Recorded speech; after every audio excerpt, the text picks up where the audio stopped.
السلام عليكم ورحمة الله تعالى وبركاته وعنا وناكسن إذا الهنتين با أخيارتا قيمها يا قدرين تنقبضن الدنيا الدافية نقدها ونساي كنا سودا هذا برنامج جارة on مانتي إنه إذين وضنا أنيقا إيوه صاحبكي عبد الرحمن الروحي وإن مدة إنه هو ذا كوكلا مخنين on مانتي ديب أنو أكلني إلهينا وقدري إن أنسي وذا جرأة إذن كوسو قد بين دونه برنامج دور وأنا سلنا هاي برشوين تصوماليات إنه قلت حن وإكيل دونان عبد الرحمن مركور سودو جيلو ما سنت هاي وعنده هاي آدم فرح سنة إن نديبو كلنا مدلح سنة أن كلام مغنين رنتي وحواي فرحة أيت هاي شرف أيت هاي إن نديبو كلنا أن هولي صحافة هذا نديبو بلانا أن بالشدة لو ذا برنامج دي قار أن هول ودي جرنا يكون كلام كسو ضرنا وعسرية والله جان قاعد أيو حالة جرت أيو وضعها أيو فائدة وبالشدة صوماليات. عبد الرحمن هدي أن هرب على لفتر كذا وحير أن دب الله ونا يحلك أيو كوفر أفريقيا. وقتي أن كسبنين كوفر أفريقيا وحجرتي إن بدن برشوين الصومالية وضن كاس كل قن أن وشقين جرني. ما أنت مدام أن كسبنا هاي وضن كي هويو أما دول كي هويو. maxaan ugu talagalnay maxaan miiska inoo saaran oo isleenahay daawadayaasheena maadaama aan dib u kulanay way naga bogan doonaan barnaamijyadan muhiim الجيل waa maasan tahay intaan jawaabteeda gelin waxaan rabaa sidoo kale in halkan ka salaamo dhamaan dhalinyaradii bahda saxaafadda naga shaqeyn jirtay ee South Africa saxafiyiinta Soomaaliyeed ma sha Allah magacyadoodu waa badan yihiin laakiin waxaan rabaa inaan si guud u salaamo bahda saxaafadda markii aan jawaabta u soo dhaadhaco horta idaacadahan ka shaqeey jirnay oo warbaahinta la iska arkan ka hadli jirnay laakiin haddana barnaamij qaas ah oo bulshada quseeya aan gool u tabi jirnay sida barnaamijka farxadda lamaanaha aad iyo aad laakiin hadda waxaan ku soo kordhinay 6 barnaamij oo kale sidaas waxay ku noqonayaan marka 7 barnaamij waa gartay oo mid walba faa'iido gaar bulshada in badan oo bulshada kamid ah nagu taxneed waagaas waxay ay aad u yaqaanaan barnaamijkii farxadda lamaanaha oo waliba dhowr jeer la yiri aawan waxa u kala goyseen kala go'a ku yimid waxaana sabab waxay kala maqnaasheena maadaama aan maanta dib si wada jir aan u joogno magaalada Muqdisho barnaamijkaas iyo barnaamijyo kale sidaad carabowday bal inoo bilow maxaa kamid ah barnaamijyada aad geelle dadka bulshadu waxay aad noogu yaqiineen barnaamijka farxadda lamaanaha oo inta badan dadka dhalinyarada ay ku xirnaayeen hab u badnaadeen dadka qurba joogta ah marka hadda waxaan ku soo kordhinay 6 barnaamij oo kaleeto barnaamijyadas waxay kala yihiin barnaamij aan ku falanqeynayno siyaasadda oo bixina falanqeynta siyaasadda si fiican waxaan ku falanqeyn doonaa siyaasadda caalamka dunida colaadaha ka socota iyo waxyaabo fara badan isbedelo badan ka dhacaya si fiican iyo dalkeen laftirkiisa oo siyaasadda xilliyo doorasho la galaya xilliga ka dambeeya waxaa kaloo jira barnaamij leeyahay taliye tusaale oo taliye tusaale markii la yiraahdo ma wuxuu quseeyaa dhanka siyaasadda ma wuxuu quseeyaa dhanka arrimaha bulshada taliye tusaale markii la dhaho marba dhinacu noqon kara barnaamijka taliye tusaale waa waxa way talooyin oo dhiirigelin ah oo barnaamij dhiirigelin oo bulshada loogu talagalay oo qofku tusaale ahaan waxa ku soo hadii ay ku soo waajahdo mushkilad sidee ku xalli kartaa qaabka aad ku xalli lahayd dhibaato hadii ku soo waajahdo waa barnaamij marka dhiirigelin ah asiga siyaasadna ku shaqo kuma laakiin arrimo bulsho u badan yahay sax waxa kale jira barnaamij kale la yiraahdo hooyada iyo dhallaanka marka la yiraahdo hooyada iyo dhallaanka dadka waxay leeyihiin maxaa nimankan hooyo iyo dhalaan ka galay dhaqaatiir miya waa ka marka hooyo iyo dhalaan marka la dhaho faa'iidada ka dambaysa in xogaa dadka aan brief ka siinaa macnaha geelle waxaan u la jeednaa hooyada iyo dhalaanka waa barnaamij la xiriiro tarbiyeynta ama barbaarinta caruurta hooyadu isqaabka u barbaaran lahayd caruurta sababta tahay inta badan aabaha lama joogo caruurta wuxuu ku jira shaqo ayuu jiraa xuquuq ayuu raadiyaa waa barnaamij quseeya talooyinka iyo ku saabsan hooyada sidii caruurteeda ku barbaarin lahayd si fiican waa barnaamij muhiimad weyn gaar leh ninka madaxweynaha ah iyo ninka darbijiifka ah hooyo aabbaha dhaleen laakiin qaabka loo soo tarbiyeeyaa kala duwan nacam kadaalan kasii faahfaahin doonaa marka barnaamijka hooyada dhallaanka qaabkaasuu quseeyaa waa hooyada qaabka caruurteeda ku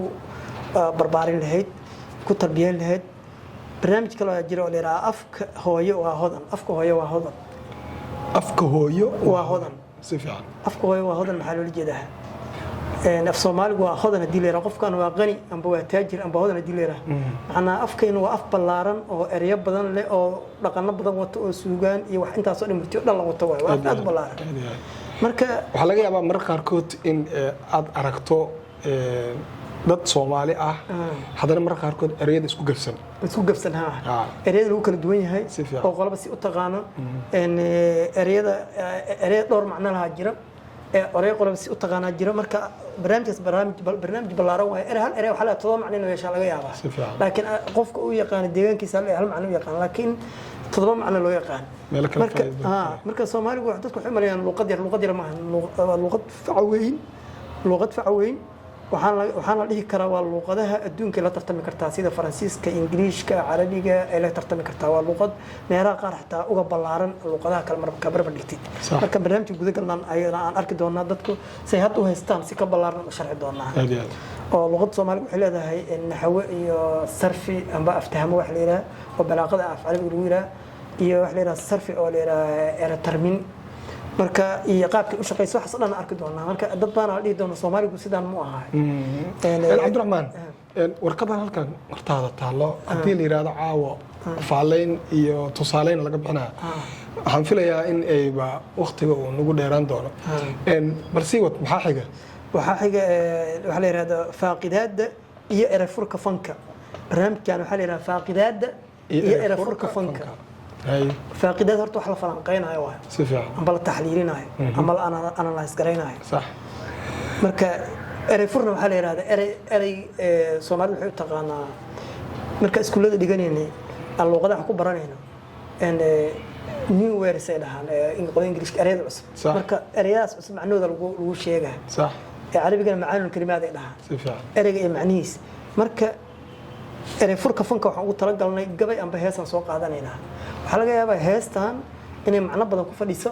ereyadeeda inaad iska dhageysatid laakiin eradan macno weyn ballaaran ay ku fadhiyaan laakiin aan wali la fahmin dadku is fahmin miiskaas iyo lacanka iska dhageystaan si fiican gabaygan waxa laga yaabaa qofku inuu gabayga iska dhageysto Sayyid Maxamed Cabdullaahi Xasan Tiri iska dhageysto laakiin ereyada qaar xajmigooda culayskooda haddaad dareentid ayaga falanqeyn u baahan marka todas barnaamij aan hadda tusaale yar markii aan soo qaadano hadda aastii Elbuur oo kale waan geli doonaa waxaan rabaa way tusaale yar ka wadaa hadda waxa ku jirta geed la yiraahdo Elbuur ku yaal ceenkiisa leedahay hadda gabar marka yaa heesta lagu amaanayay marka geedna wuu soo galay geedii gabadha maxaa iska galay marka ereyada macnaha oo isku hoos qarsan oo in la faaqido u baahan kuwaas oo kala kamid ah ku yaal dadka Elbuur jooga way yaqaaniin si fiican oo waxa laga yaabaa anagoo kale aadaan tagin waxa laga yaabaa inaan garanayna qofka taga Elbuur ku yaal waa geed magaciisa sax laakiin ninka markuu heesay wuxuu yiri Elbuur ku yaal ceenkiisa leedahay macnaa Elbuur ku yaal ay tahay maxay macnaha dhale si fudud ay dadku fahmayaan hada uu sheego hadii aan hebel waa libaax sax macnaa maxaa loola jeedaa waa geesi hebel waa geesi macnaa hebel bahal dadku cunaa waa ma hebel waa geesi ayaa loola jeedaa markii aftahamada la joogo ama balaaqada si fiican ayaa waxa la yiraahdaa ekeya la yiraahdaa sax waana faahfaahin doonaa geedka la arka miya gabar lagu tilmaami karaa mise geedka shuruuda uu leeyahay gabar lagu tilmaamayo waxyaabo badan aan faaqid doonaa laakiin haddaan si guud aan ku noqono oon ciwaan dul istaagno todobada ciwaan barnaamijka siyaasadda oo kale falanqayn siyaasadda markaan soo galno siyaasadda barnaamijku wuxuu noqon doonaa joogto ah oon ku gorfeyno arrimaha siyaasadda markaas xaaladaas taagan haddii ahlan kuwa caalamka iyo kuwa Soomaaliya annagoo si macquul oo dhexdhexaadnimo u taxliili doono falanqayn doono waxa kale oo meeshan ku jira adduunka waxa ka socda waxa la yiraahdo urursi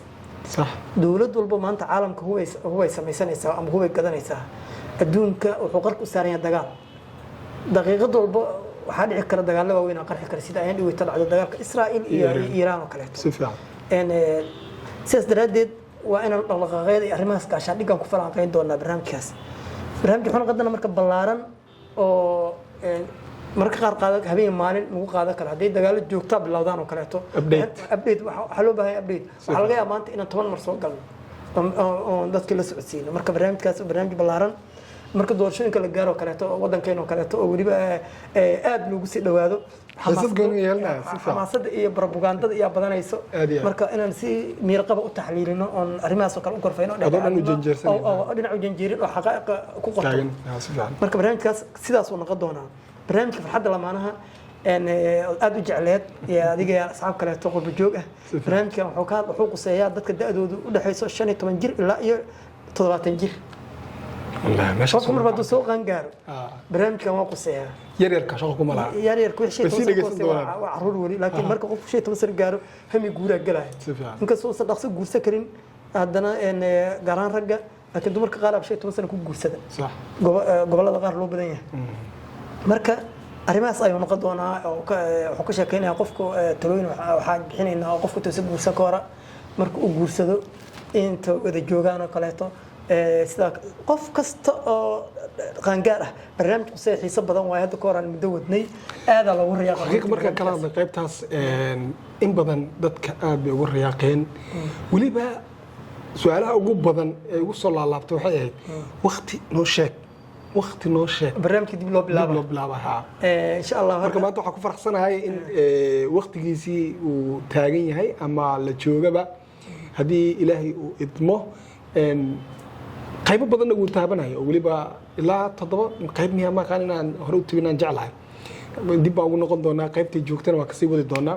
haddii ay noqoto inaan hal mar soo bilaawno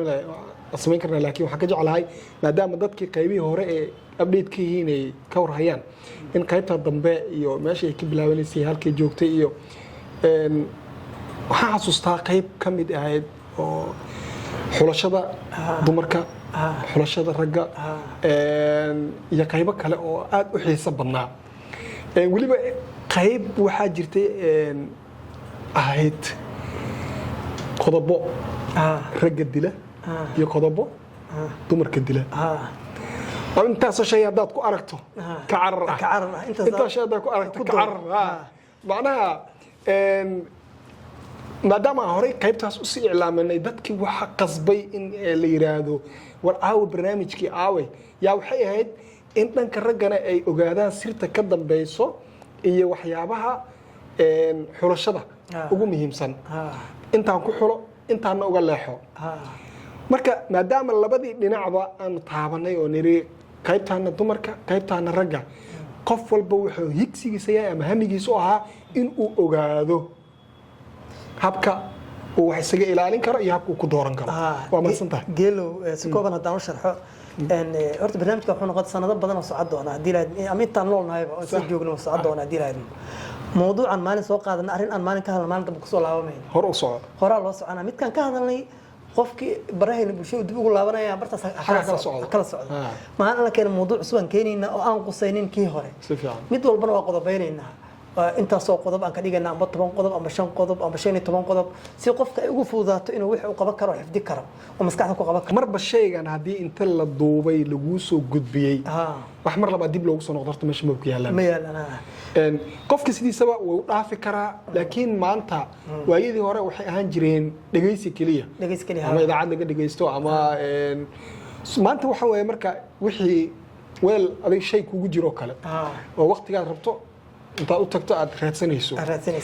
maadaama wixii maanta YouTube la gelinayo baraha bulshada meel walba laga helayo magacii meesha uu ku soo galay la yaqaano qof walba marka waxa way keedkaas iyo dib ugu noqon doonaa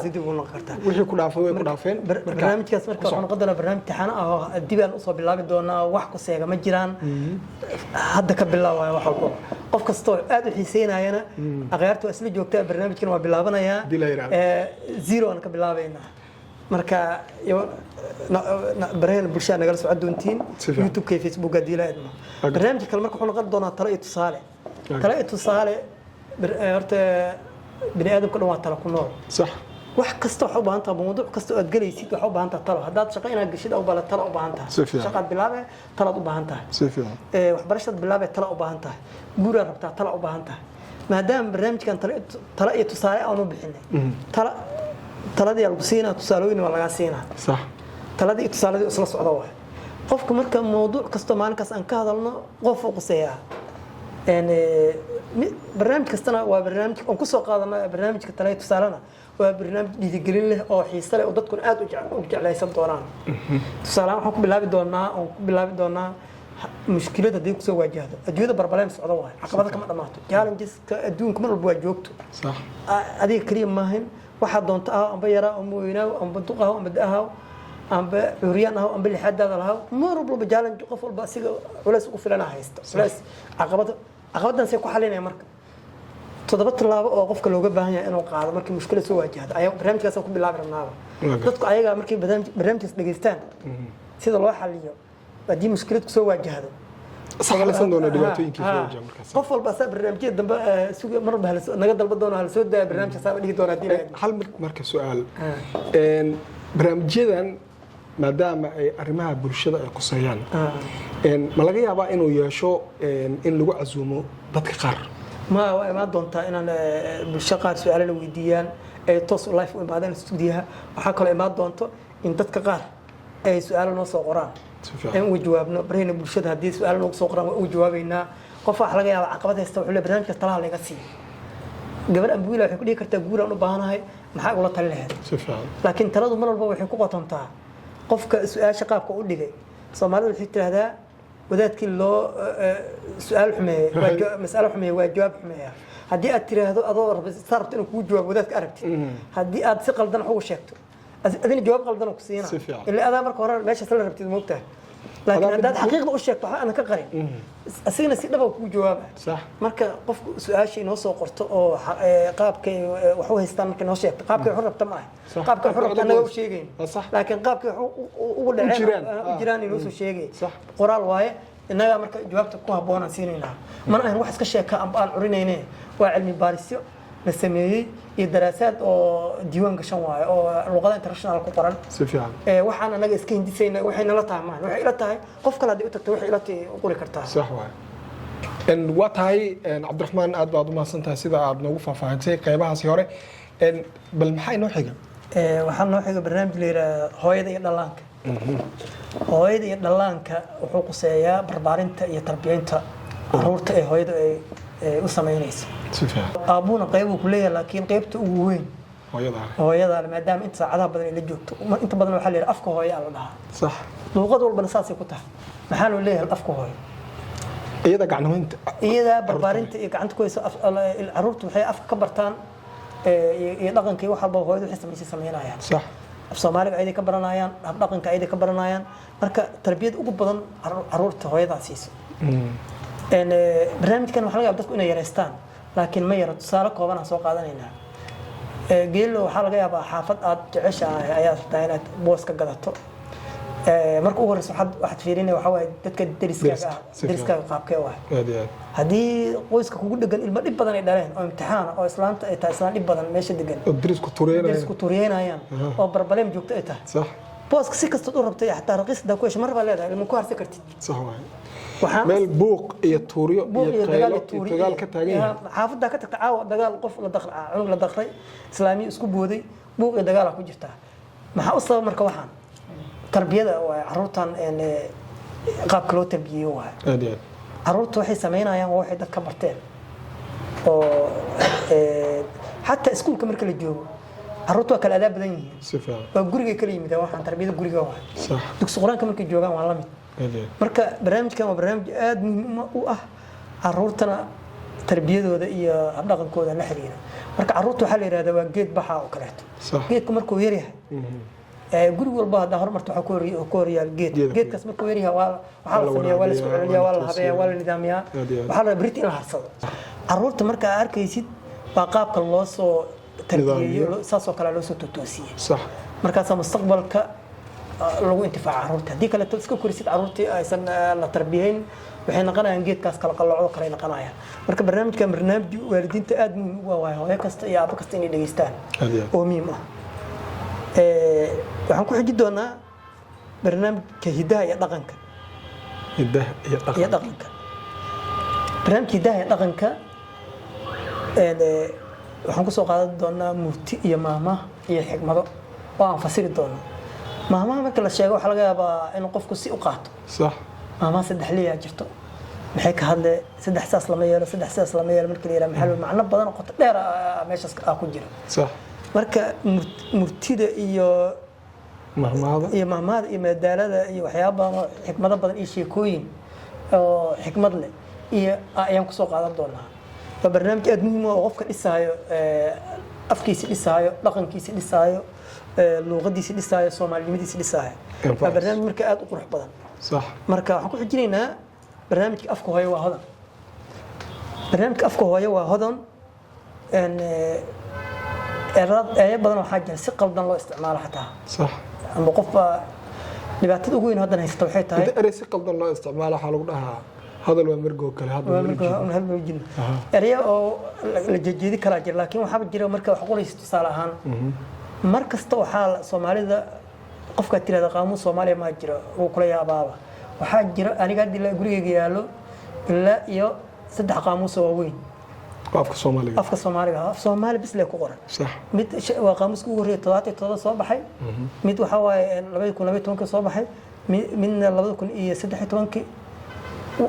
marka qaamuusta mid 70 erey ku qoran mid 50 erey midna 15 erey marka ereyadaas oo ereyada waxa loo jeedaa marka simeeyeen erey ahaan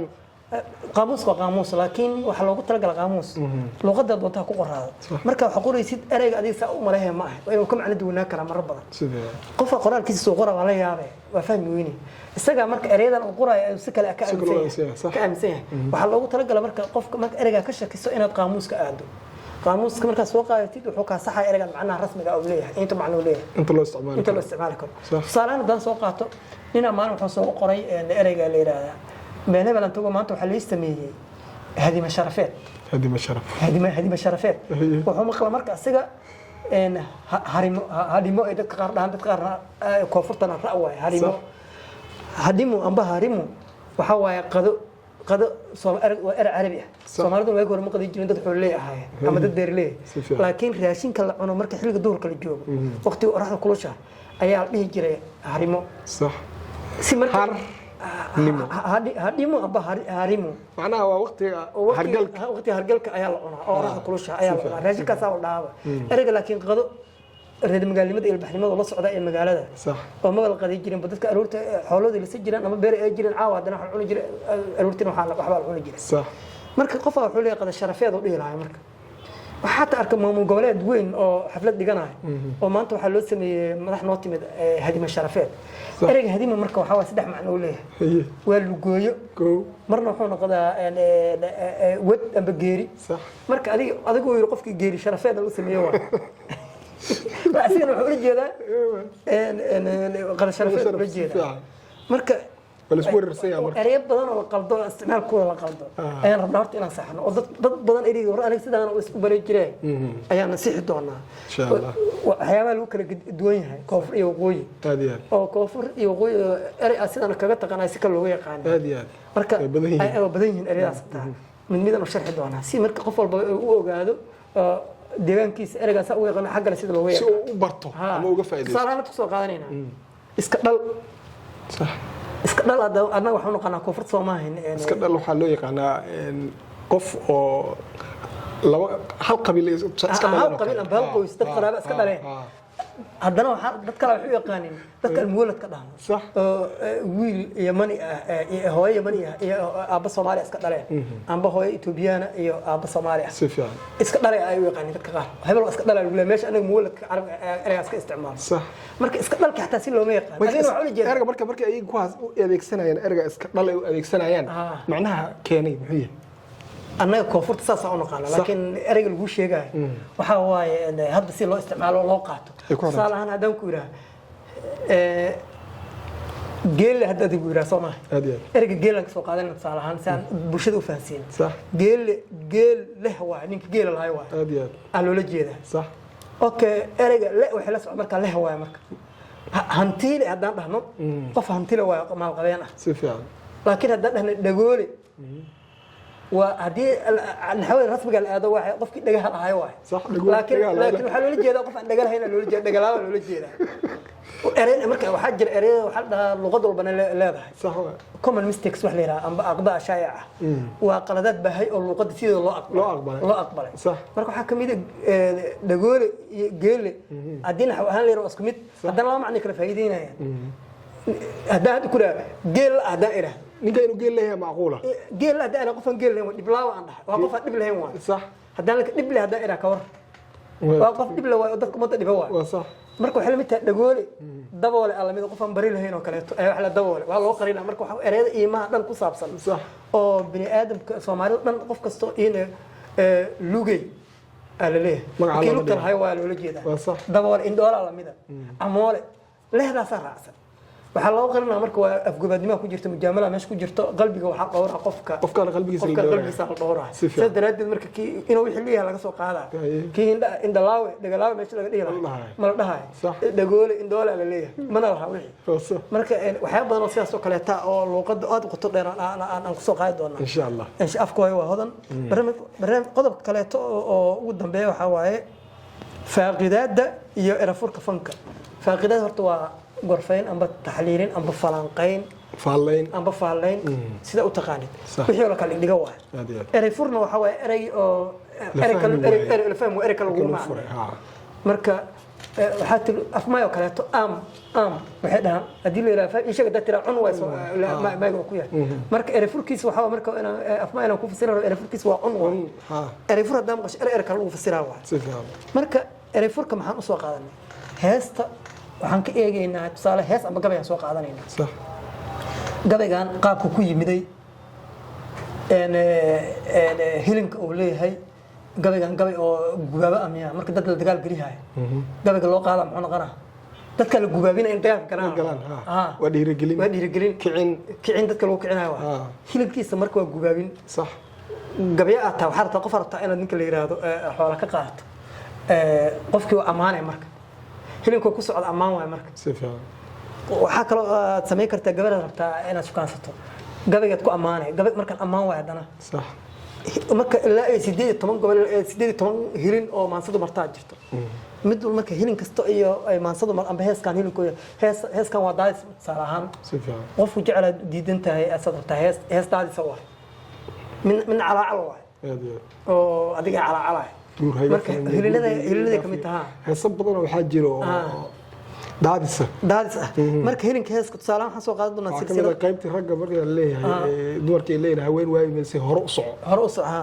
waxaan soo qaadan doonaa silsiladii maasooyinka Soomaaliyeed silsilada waxa la dhahaa gabay qof bilaaba qof kale u soo jawaaba qof kale gobol jooga u soo jawaaba qof Elbuur jooga qof Beledweyne jooga qof Hargeysa jooga silsilada ay noqonayaan marka way badan yihiin silsilado badan jiro qaabkay ku bilowdeen marxaladii ay mareen iyo halkay ku dhamaadeen ayagana aan ku soo qaadan doonaa waa marka erey furka fanka waxaan kala soo qaadan doonaa wax la yiraahdo aftahamo waxaan tusaalaha u soo qaadanay ama tusaale u soo qaadanay wax la yiraahdo humaagiyo صح ilaa iyo 20 iyo dhowr waxa jira wax la yiraahdo oo la yiraahdo aftahamada qayba aftahamada oo ay suugaantu leedahay jir صح marka iraahdo beledweyne oo kaleeto webigu heesta beledweyne webigu butaaco beeraha waraabsho dhulku baadka jiifo marka iraahdo buladii ciyaare macna sawirka ee maskaxeedka intaas humaaga ku jira humaaga lagu sheegay marka sawir maskaxeed waa heesta marka dhageysatid waxa ku muuqanayo webigu butaaca biyo fatahay beerihi waraabiyay beeri bixeen dadka barwaaqo joogan bulo waa ciyaari dhaqameedka ciyaarayo macna sawir maskaxeed qurux badan ku siina صح waxay kamid tahay marka erey kale taas oo galay hadda buladii ciyaara marka amba butaacid marka dhahno ciyaalka xaafadda way yaqaaniin صح markii heeski ayaa laga yaabaa in hal saac sharaxno oo marba dhinac ka soo galno mar aftahamadii marka ninka ceel buur ku yaal ku soo qaato kar gabadha ku shabah ceel buur ku yaalay ceenkiisa leedahay markuu leeyahay sida ceel buur ku yaal u qurux badan tahay aad iyo aad waxa marka mamnuuc ah inaad tiraahdo sida geed magaalada ku yaalo kala way gabadhan geedka gabadha ku shaabihay waxa la rabaa in geed la isla yaqaaniyo dadka wada garan karaan waa ka muuqan yahay laakiin hal su'aal meeshaas marka ceel buur ku yaal ceenkiisa la dhaho ma la dhihi karaa dadka ceel buur ku nool keliya yaqaana geedkaas iyo intii tagtay qofka waa loo sheegaa cilburkiyaal muxuu leeyahay markii la yiraahdo cilburkiyaal markii geed waa la yiraahdo geedkan muxuu yahay geedkan waa geed amba jiilaal ha jiro amba abaar ha jirto amba aaran amba barwaaqo mar walba waa cagaaran yahay sax waa geed markuu caleemihiisa doog yihiin qurux badan sax marka ninku geedka la arkay gabadha lagu shaabaha geed dhibaato badan oo rafaad badan oo anfacan lagu shaabihi karo waa marka in la yiraahdo geed aad qurux badan marka geedkaas uu la doontay ceel buur ku yaalay cinkiisa leedahay markuu leeyahay qaabka u socota ee tilmaamayo humaagid waxa ku muuqanaysa gabadhii oo taagsanaysa agta socodka kuma macnaa way ciribsatahay oo leeyahay macnaa gabadha deganaantii dabeecaddeedu sawiraha waxa laga fahmaa meesha gabadh degan inay tahay insan sal fududayn qaabka u talaabsanaysa qaab degan oo yahay cagta si tartiib si degan ay u socoto si degan ay talaab u qaadayso socodkeedu uu yahay socod qurux badan saanqaadkeeda waxaas oo dhan intaas humaaga meesha ku jirto sax waxaas oo dhan marka falanqayn doonaa barnaamijkan wuxuu noqon doonaa todobaas barnaamijyad aad u oo ninka la yiraahdo aan mid u faaqin doonaa dilaadmo waa tahay aad baad u mahadsantihiin akhyaarta qiimaha iyo qadarinta inaga mudan waxaan filayaa in badan in aad ka bogateen qodobada iyo weliba barnaamijyada soo socdo aynu ku faaqidi doono haddii rabbiga awoodda leh uu inoo ogolaado waxaan idinka codsanaynaa inaad youtube-ka subscribe inoo saartaan bejajkana aad follow soo dhahdaan waana ku mahadsantihiin daawashadiina waa inoo barnaamijyada xiga iyo weliba waqtiyada soo socda dhow insha allah tan iyo kulantadeena dambe oo aniga alruuxu idinkaga tegayno sidaa iyo nabadgelyo